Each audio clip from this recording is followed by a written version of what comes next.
दोस्तों, electrician theory का जो पहले ईयर का जो चैप्टर था, पहला अध्याय, उसका जो है चौथा पार्ट है। 3 पार्ट का वीडियो मैंने बना करके आप लोगों को दे दिया है। ये चौथे भाग का वीडियो है। इसमें जो पिछली वीडियो में हमने जाना था लास्ट में कि इलेक्ट्रीशियन ट्रेड में रोज़गार के अवसर के बारे में जाना था। उसके आगे दुर्घटना का कारण, मतलब इलेक्ट्रीशियन ट्रेड में जो दुर्घटना होती है वो क्यों होती है, क्योंकि बिजली है बहुत ही खतरनाक चीज़ है, खतरनाक ऊर्जा है। इसमें किसी भी प्रकार का कोई भी एक्सक्यूज़ नहीं मिलता है, कोई भी विकल्प नहीं मिल पाता है। अगर आपने गलती की तो दुर्घटना ज़रूर होगी। तो अगर हम वो कारण जान जाएं कि किन किन कारणों से दुर्घटना होती है तो काफ़ी हद तक दुर्घटना को हम रोक सकते हैं। तो आइए जानते हैं कि दुर्घटना होने के क्या क्या कारण मुख्यतः होते हैं। वैसे तो बहुत सारे कारण होते हैं, लेकिन मुख्यतः क्या कारण होते हैं, जिसमें से जो हमारा पहला होता है अरुचि। अरुचि मतलब हो गया इंटरेस्ट, हो गया मतलब अगर आपका इंटरेस्ट है लेकिन अरुचि मतलब आपका इंटरेस्ट नहीं है, तब दुर्घटना होती है। कभी कभी क्या होता है कि कोई भी मशीन, जैसे आपका अधिकारी है, कोई भी आपका सीनियर है, उसने कहा किसी मशीन पर काम करने के लिए और आपका मन ही नहीं है या आपका इंटरेस्ट ही नहीं है उस काम को करने में, और आपको ज़बरदस्ती फोर्स करके काम कराया जा रहा है, या फिर किसी और कारण से आप अगर बिना इंटरेस्ट के उस पर काम कर रहे हैं। क्योंकि इंटरेस्ट अगर आपका होगा तो आप पूरी निखारता के साथ, पूरी गुणवत्ता के साथ आप काम करेंगे, जिससे कि आपका मन भी लगेगा और अच्छे से गुणवत्तापूर्ण कार्य भी होगा। लेकिन जब आपका इंटरेस्ट ही नहीं होगा तो उससे समस्या ये होगी कि वह मशीन भी सही से काम नहीं कर पाएगी, रिपेयर नहीं हो पाएगी, और दूसरा नुकसान क्या होगा कि जो एक्सीडेंट होने की संभावना है वह बढ़ जाएगी। तो कभी भी बिना इंटरेस्ट के आप किसी भी मशीन पर काम ना करें। देखिए क्या होता है कि अगर आप जब इंटरेस्ट में काम करते हैं ना, तो आपको फिर काम नहीं लगता है, फिर आपको एक खेल लगने लगता है। ठीक है, तो इंटरेस्ट के साथ ही कोई काम आप करें। दूसरा जो इसमें है जल्दबाजी, यह भी एक बहुत बड़ा कारण है दुर्घटना होने का। कैसे? देखिए, अगर कोई भी मशीन है या कोई भी इक्विपमेंट है जो इलेक्ट्रिकल से चल रहा है, बिजली से चल रहा है, अब क्या है कि 2 व्यक्ति आपके फैक्ट्री में, जिस कंपनी में आप काम कर रहे हो, 2 व्यक्ति हैं, एक आप हो और एक दूसरा कोई व्यक्ति है। दोनों लोग को उस मशीन पर काम करने के लिए दिया गया, या 2 मशीनें अलग अलग हैं, उन मशीनों पर काम करने के लिए दिया गया, और आप जैसे आपने एक जल्दबाजी में आप ये सोच रहे हैं कि मैं इस व्यक्ति से आगे निकल करके जल्दी से ये काम करके और अपने सीनियर को दिखा दूं, जिससे मेरा नंबर बन जाए, मतलब मैं उसकी नज़र में आगे आ जाऊं। तो वहाँ पर दिक्कत ये होती है कि जल्दबाजी में आपने काम किया, आपको करना कुछ है, आपने कर दिया कुछ। पहले सारा कुछ रेडी करने के बाद ही, गार्ड लगाने के बाद ही आपको मशीन को चलाना है, आपने बिना गार्ड लगाए ही मशीन को चला दिया, तो उससे क्या होगा? दुर्घटना हो जाएगी। तो जल्दबाजी में कोई भी काम ना करें, उस काम को करने से बचें, जिससे कि दुर्घटना होने की संभावना ना के बराबर होगी। अगला जो इसमें आता है पॉइंट, अज्ञानता। अब अज्ञानता क्या है कि देखिए, किसी भी काम को करने के लिए अब वहां पर क्या है कि पूरी मशीन के बारे में जानकारी ही नहीं है आपको, आपने मैनुअल पढ़ा ही नहीं है। अच्छा, जल्दबाजी में ये भी होता है कि फैक्ट्री का मालिक खड़ा है आपके सामने, वो कह रहा है जल्दी से मशीन को चलाओ, जल्दी से मशीन को रेडी करो, इससे हमारा प्रोडक्शन का इतना लॉस हो रहा है। तो वहाँ पर भी आदमी प्रेशर में आ जाता है, क्योंकि जो फैक्ट्री का मालिक खड़ा है या आपका सीनियर अधिकारी खड़ा है, वो कह रहा है जल्दी करो, तो वहाँ पर भी आप जल्दी काम करेंगे। तो वहाँ पर भी आप अधिकारी को तो देखें, ठीक है, आप कह दो कि सर देखिए, मैं यहाँ पर काम कर रहा हूँ, मुझे कंफर्टेबली काम कर लेने दीजिए, अभी मैं थोड़ी देर में करके आपको दे दूँगा। तो आप जब धैर्यपूर्वक तसल्ली से आप काम करेंगे तो आप अच्छे से काम कर पाएंगे। जल्दीबाजी में करेंगे तो कहीं करना है और कहीं आपने कर दिया, दुर्घटना उससे होगी। तो यहाँ अज्ञानता में क्या है कि आप किसी भी मशीन या किसी भी, मान लीजिए आपको कोई मोटर है या कोई मशीन है, कोई भी चीज़ है, वहाँ पर आप उसका हर चीज़ का एक प्रॉपर ड्राइंग होता है, हर चीज़ का एक प्रॉपर मैनुअल होता है। कोई भी टीवी आप लेके आते हैं ना, एक मोबाइल फ़ोन भी लेके आते हैं ना, तो उस पर भी उसका मैनुअल दिया हुआ होता है कि वह इक्विपमेंट, वह उपकरण कैसे यूज करना है, उसके बारे में प्रॉपर तरीके से जानकारी होती है। अब मोबाइल के विषय में तो कोई देखता नहीं है क्योंकि सभी लोग जानते हैं कि ऐसे यूज होगा, ठीक है।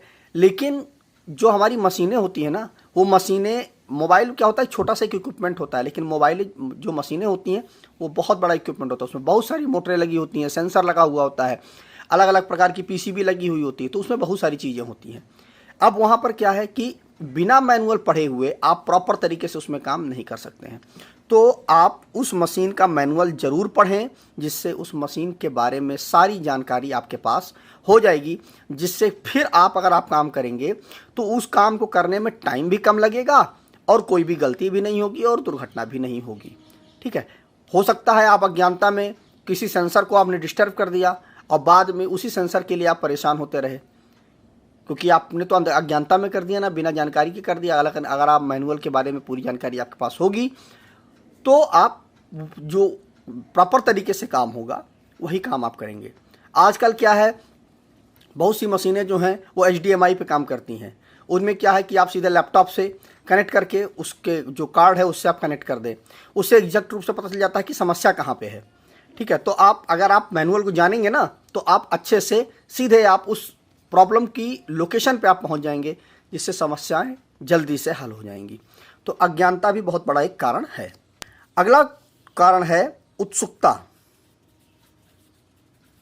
अब उत्सुकता क्या है कि किसी भी कार्य को धैर्यपूर्वक करना चाहिए, बहुत ज़्यादा जल्दी में कोई भी काम नहीं करना चाहिए।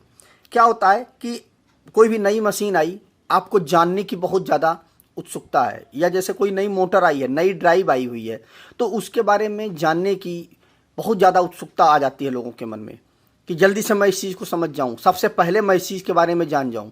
तो इन चीज़ों को भी आप अवॉइड करें, उन चीज़ों को आप धैर्यपूर्वक आराम से, क्योंकि आई है तो कभी न कभी तो आपको ज़रूर मौका मिलेगा।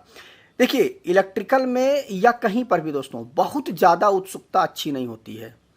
हर चीज़ के लिए एक तरीका है, उस तरीके से ही काम करिए, क्योंकि दोहा भी है, अतिका भला न बरसना, अतिकी भली न धूप, ठीक है। तो हर चीज़ आप धैर्यपूर्वक अगर आप करेंगे तो कोई भी दुर्घटना होने की संभावना कम से कम होगी। तो उत्सुकता भी एक बहुत बड़ा कारण है। उसके बाद असुरक्षित औजार।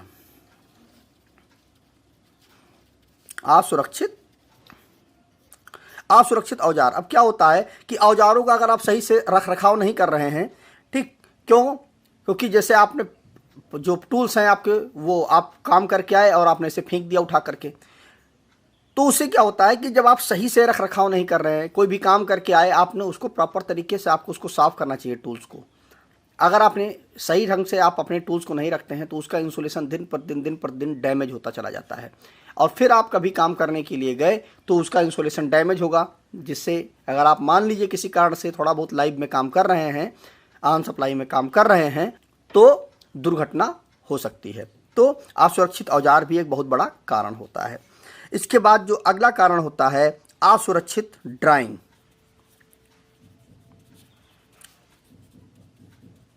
अब असुरक्षित ड्राइंग क्या है कि हर मशीन को लगाने का एक प्रॉपर तरीका होता है जो कंपनी डिसाइड करके भेजती है। अब आपने खुद अपनी एक ड्राइंग बना ली तो उससे भी दुर्घटना हो जाएगी। कैसे? देखिए, मान लीजिए यह एक मशीन है। अब यह मशीन के लिए यह मैनुअल में, उसके मैनुअल में लिखा हुआ है कि इसका दीवार से, ये मान लीजिए दीवार है, ठीक है, जिस कमरे में मशीन लगाई गई है या मोटर लगाई गई है, तो उसका एक, मान लीजिए यहाँ पे एक दीवार है। अब ये लिखा गया है कि इस दीवार से जो दूरी है वो 1.5 मीटर की दूरी कम से कम क्लियरेंस होना चाहिए। अब आपने अपनी खुद की, अरे क्या ज़रूरत है 1.5 मीटर की दूरी की, बहुत ज़्यादा है, हम कम कर देते हैं, कहीं और एक मशीन और इस जगह पे हम लगा देंगे। तो आपने क्या किया, इसको घटा दिया, आधा मीटर कर दिया। अब मान लीजिए किसी कारण से आप काम कर रहे हैं और वहाँ पर फायर हो गया, आग लग गई बिजली से। अब निश्चित बात है आप वहाँ से भागेंगे। अब चूंकि अगर 1.5 मीटर का क्लियरेंस होता तो आप पीछे हट जाते, आपके पास काफ़ी जगह होती वहाँ से निकल के आने के लिए। लेकिन जब आधा मीटर है या आधा मीटर से भी कम है तो वहाँ पर दिक्कत ये हो जाएगी कि आप बाहर निकल ही नहीं पाओगे, दीवार से भी लड़ोगे और आगे आप जाओगे, क्योंकि दीवार से फिर झटका लगेगा तो आप मोटर पे ही आके या मशीन पे ही आके गिरोगे। तो उससे भी दुर्घटना हो जाएगी। इसलिए आप अपनी असुरक्षित ड्राइंग ना बनाएं। कंपनी जो है उसमें बड़े बड़े इंजीनियर होते हैं जो उस मशीन को बनाते हैं, तो उनको हर चीज़ के बारे में प्रॉपर एनालिसिस करते हैं वो लोग, तब जा कर के उस मशीन को बनाते हैं, उस मोटर को डिज़ाइन करते हैं। अब आपने अपनी स्वयं की ड्राइंग बना ली, अपनी स्वयं की डिजाइनिंग कर ली, उससे भी दुर्घटना हो सकती है। एक हर चीज़ का एक ड्राइंग होता है। मशीन का मान लीजिए एक बेसमेंट बनाना है, उस बेसमेंट पर उस मशीन को रखना है, आपने नहीं रखा तो वहाँ पर क्या है, हो सकता है मशीन का वजन ज़्यादा हो, वो ज़मीन में धंस जाए, ठीक है, और आप काम कर रहे हैं तो भी आपके साथ दुर्घटना हो सकती है। तो ये सब बहुत सारे कारण होते हैं कि जो अपनी असुरक्षित ड्राइंग ना बनाएं, आप कंपनी की ही ड्राइंग का उपयोग करें।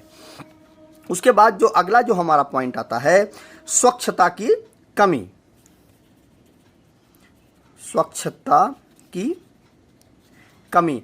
अब क्या है कि जो हमारी कार्यशाला होती है, जहाँ पर हम वर्क प्लेस होता है, जिस मशीन पर हमें काम करना है, उसकी प्रॉपर साफ़ सफाई भी होनी चाहिए। ऐसा नहीं है कि वहाँ पर ग्रीस वगैरह ये सारी चीज़ें बिखरी हुई हैं, आप गए तो वहाँ पर आप फिसल के गिर सकते हैं। तो इन चीज़ों का भी आप ध्यान रखें। या मान लीजिए कोई मशीन है, उस पर साफ़ सफाई नहीं है, उस पर कपड़े उपड़े गिरे हुए हैं, तो वहाँ पर क्या है कि इलेक्ट्रिसिटी है, उससे हल्की सी भी फ्लैश, क्योंकि उसमें तो चिंगारी निकलेगी ना, अगर मान लीजिए कोई फ्लैश होता है तो चिंगारी निकलेगी, ऊपर कपड़ा उसके पड़ा हुआ है तो आग लग जाएगी, तो उस वह आग बड़े रूप में भी हो सकती है। इसलिए वहाँ पर प्रॉपर साफ़ सफाई होनी चाहिए। एक चीज़ और भी आप ध्यान रखिए कि कोई भी मशीनरी हो, उसके आसपास का कुछ एरिया क्लीन होना चाहिए।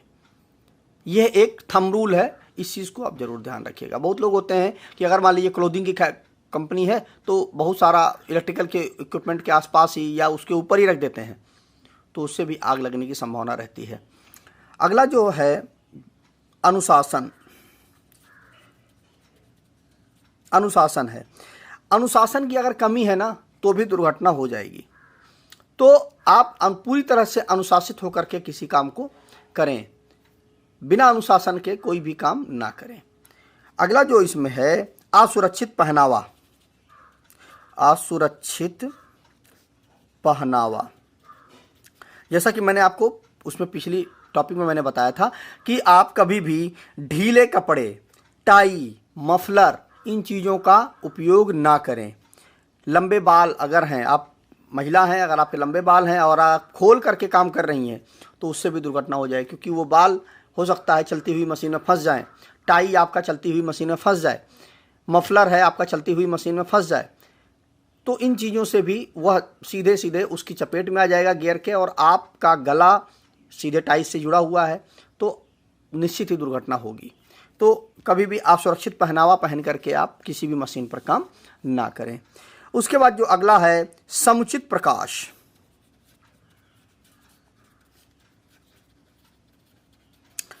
जहाँ पर आप काम कर रहे हैं, जो आपका वर्क प्लेस है, वहाँ पर पर्याप्त रोशनी की व्यवस्था होनी चाहिए। हो सकता है बहुत सी चीज़ें ऐसी होती हैं जो काफ़ी अंदर कनेक्शन करना होता है और आपने वहाँ पर सही ढंग से रोशनी ना होने के कारण सही से कनेक्शन आप नहीं कर पाए, तो वहाँ पर सही से जब कनेक्शन नहीं होगा, आप जब सप्लाई देंगे तो निश्चित बात है वहाँ पे फ्लैश होगा, आग लगेगी। तो इसलिए हर जगह पर जहाँ पर भी आप काम करें वहाँ पर एक प्रॉपर तरीके से रोशनी होनी चाहिए। बहुत जगह पे ऐसा होता है कि जो इलेक्ट्रीशियन होता है उसके हेलमेट में ही एक टार्च लगा दी जाती है, तो उससे बेनिफिट मिल जाता है कि एग्जैक्ट जहाँ पर काम करना है ना वहाँ पर रोशनी रहती है। तो आप प्रयास करें कि उस अगर आप वहाँ पर लाइट नहीं हो पा रही है तो कम से कम आप उस वाली लाइट का भी उपयोग कर सकते हैं जो हेलमेट में लगा करके लाइट का उपयोग होता है। अगला जो है स्वास्थ्य व थकान। अस्वास्थ्य या थकान। अगर आपका स्वास्थ्य अच्छा नहीं है तो भी आप काम ना करें, और थकान है अगर आपका तो भी आप काम ना करें, क्योंकि तब आपका मन लगेगा नहीं और आप ज़बरदस्ती जब आप काम करेंगे तो दुर्घटना हो जाएगी। होता क्या है कि आपने दिन ड्यूटी की, ठीक है, डे ड्यूटी की, उसके बाद आपका रिलीवर नहीं आया। जब आप इंडस्ट्री में काम करेंगे तो ये सब चीज़ें आप देखेंगे। डे ड्यूटी की, अगर आपका रिलीवर नहीं आया तो आपको नाइट भी करना पड़ेगा, और उसके बाद फिर डे तो आपकी ड्यूटी है ही है। तो अब आपका क्या हुआ, 8 घंटा ये भी किया आपने, 8 घंटा ये भी किया और फिर 8 घंटा ये भी किया, तो 24 घंटा आपने ड्यूटी कर दिया। तो आखिर है तो शरीर ही ना, तो आप कब तक आपका शरीर उन चीज़ों को देख पाएगा? निश्चित बात है आपको थकान आएगा, नींद आएगी। आप उसी मशीन पर गए काम करने के लिए, आपको झपकी आ गई तो दुर्घटना हो सकती है उसमें। तो इन चीज़ों का भी आप ध्यान रखें कि अस्वस्थ हैं अगर आप तो भी काम ना करें, और थकान है तो भी ना करें, जिससे दुर्घटना टाली जा सकती है। इसके बाद जो अगला है नशा। अगर आप नशे में हैं, पहली बात तो कंपनियां वगैरह इस चीज़ को अलाउ ही नहीं करती हैं। अगर आप नशे में हैं तो वो एंट्री नहीं लेंगी। लेकिन अगर किसी कारण से मान लीजिए चलिए अगर आप नशे में हैं तो किसी भी मशीन पर आप काम ना करें, क्योंकि उस समय आपका कॉन्शियस अलाउ ही नहीं करेगा। हर कोई चीज़ आपका दिमाग काम ही नहीं करेगा, और अगर आप ज़बरदस्ती काम करेंगे तो उस समय दुर्घटना हो सकती है। तो इसलिए इन चीज़ों का भी आप ध्यान रखें कि नशे में कोई भी इलेक्ट्रिकल का काम ना करें, या किसी भी ट्रेड का आप काम ना करें नशे में। अगला जो है टॉपिक, विद्युत का झटका लगने का कारण। अब हमने जो दुर्घटना होने का कारण वो तो जान लिया, अब विद्युत का झटका लगने का क्या कारण होता है वो भी जान लें कि ऐसा क्या होता है कि हमें विद्युत का झटका लग जाता है जब हम काम करते हैं। देखिए, प्रत्येक प्राणी का जो शरीर होता है वह विद्युत का सुचालक होता है, मतलब कंडक्टर होता है। हमारा जो शरीर होता है वह कंडक्टर होता है। अब जब भी वह विद्युतीय सर्किट के संपर्क में आता है तो करंट शरीर में से गुजरने लगता है। मान लीजिए ये कोई व्यक्ति है, अब ये सप्लाई चल रही है। अब अगर यह जो व्यक्ति है, अगर यह किसी सर्किट के संपर्क में, विद्युतीय सर्किट के संपर्क में आ जाता है तो क्या होता है, सीधे इसमें से शरीर में से करंट गुजरने लगती है। ठीक है। अब वह जो करंट गुजरने लगती है, इसके दो चीज़ें हैं। अगर वह न्यूट्रल के माध्यम से गुजरने लगी, कुल मिलाकर के करंट को गुजरने का एक पाथ होना चाहिए। अब आप पृथ्वी पर खड़े हैं, क्या होगा कि देखिए, आपको ये पता है, आगे चल के मैं बताऊंगा भी कि ट्रांसफार्मर का न्यूट्रल अर्थ कर दिया जाता है, बहुत से लोगों को पता भी होगा। अब आप क्या है कि जब न्यूट्रल अर्थ कर दिया गया है तो अर्थ से भी सर्किट पूरी होगी। अब क्या है कि ये फेस आ रहा है और सीधे ये आकर के आप जमीन पर खड़े हो तो पूरी की पूरी सर्किट बन गई हाथ के माध्यम से।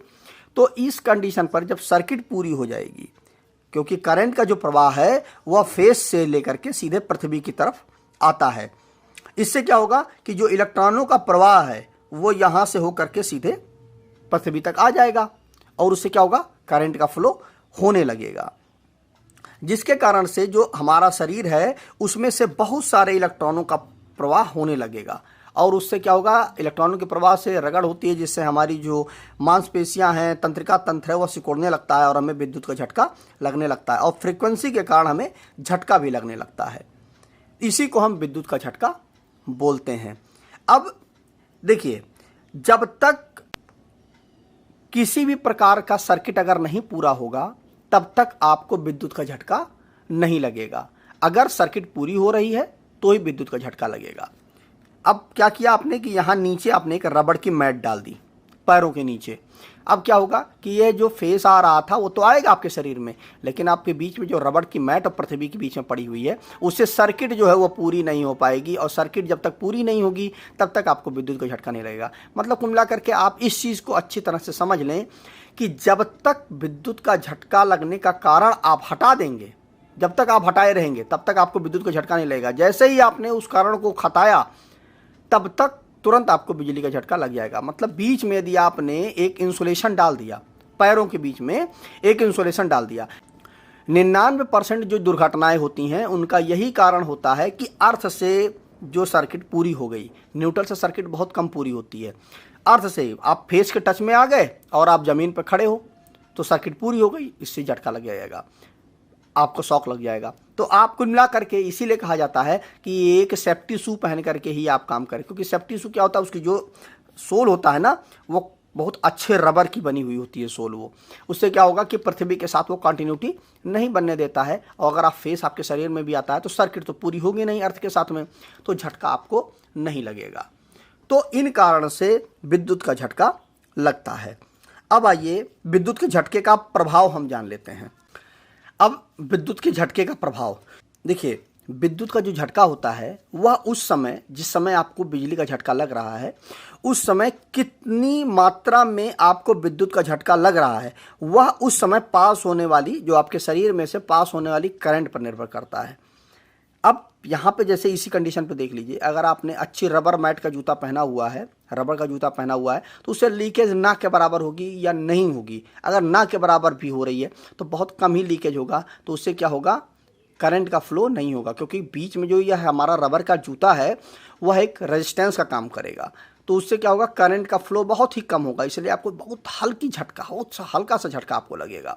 तो उस वक्त निर्भर यह करता है कि झटका उतना ही लगेगा जितना करंट की मात्रा का प्रवाह हो रहा है, मतलब कितनी कंटिन्यूटी बन रही है, कि कितना झटका आपको लगेगा वह करंट की मात्रा पर ही निर्भर करता है। वास्तव में कम वोल्टेज होने पर झटका कम और ज़्यादा वोल्टेज होने पर झटका ज़्यादा लगता है। अगर आप 220 वोल्ट पे काम कर रहे हैं तो अगर आपको झटका लगता है तो 220 वोल्ट का झटका आपको लगेगा। अगर आप 440 वोल्ट पे काम कर रहे हैं तो वहाँ पर आपको 440 वोल्ट का झटका लगेगा। अगर आप 11 kV पर काम कर रहे हैं तो आपको 11 kV का झटका लगेगा। मतलब ये हुआ कि जितनी वोल्टेज पर आप काम कर रहे हैं उतनी वोल्टेज का ही झटका आपको लगेगा। मतलब अगर आप 110 वोल्ट पर काम कर रहे हैं तो 110 वोल्ट का आपको झटका लगेगा। ठीक है, ये चीज़ क्लियर हो गई ना, कि जितने वोल्टेज पर आप काम कर रहे हैं उतने ही वोल्टेज का आपको झटका लगेगा। मतलब ये हुआ कि करंट लगने पर वोल्टेज की सबसे ज़्यादा भागीदारी होती है, क्योंकि जो हमारा वोल्टेज होता है ना, यह प्रेशर होता है। क्या होता है कि मेन काम तो हमारे वोल्टेज का ही होता है ना, यही तो हमारा ईएमएफ है। मैंने आपको पीछे भी बताया भी है कि इलेक्ट्रॉनों के प्रवाह में, आगे पढ़ाऊंगा भी, इलेक्ट्रॉनों के प्रवाह को प्रेशर जो देता है वही तो हमारा वोल्टेज होता है, ईएमएफ होता है। तो अब जितना ज़्यादा प्रेशर होगा इलेक्ट्रॉनों के प्रवाह के लिए उतना ही तो ज़्यादा आपको करंट लगेगा। अब करंट जो होती है वह हमारी तंत्रिकाओं को सिकोड़ता है, वह रेजिस्टेंस पर निर्भर करता है। कि मान लीजिए 220 वोल्ट का तो वोल्टेज लग रहा है, झटका लग रहा है आपको, लेकिन जो रेजिस्टेंस बीच में आपके शरीर के आ रहा है वह कम रेजिस्टेंस आ रहा है, इसलिए करंट का प्रवाह कम होगा। आगे मैं एक वीडियो प्रॉपर बनाऊंगा इस चीज़ का, चैनल पे भी डालूंगा कि कैसे क्या चीज़ें होती हैं। तो विद्युत का जो झटका होता है वह वोल्टेज पर निर्भर करता है, वोल्टेज के अनुसार करंट पर निर्भर करता है। अब यह हुआ कि झटका कितना लगेगा यह शरीर के रेजिस्टेंस पर भी निर्भर करता है। मतलब यह हुआ कि जैसे आपका शरीर अगर भीगा है तो आपके जो शरीर का रेजिस्टेंस होगा वह कम होगा, और अगर आपका शरीर सूखा है तो आपके जो शरीर का रेजिस्टेंस है वह ज़्यादा होगा। तो जब ज़्यादा रेजिस्टेंस होगा उस वक्त क्या होगा कि करंट का प्रवाह, जब सूखा है तो करंट का प्रवाह कम होगा, और जब गीला है तो करंट का प्रवाह ज़्यादा होगा। तो इस कारण ये दोनों चीज़ें बहुत ज़्यादा मैटर करती हैं, इन सारी चीज़ों का बहुत ज़्यादा प्रभाव पड़ता है करंट के लगने पर। अब आइए ये जान लेते हैं कि जब हमें करंट लगता है तो उसके क्या क्या प्रभाव होते हैं। उसमें नंबर 1 हमारा होता है त्वचा का जल जाना।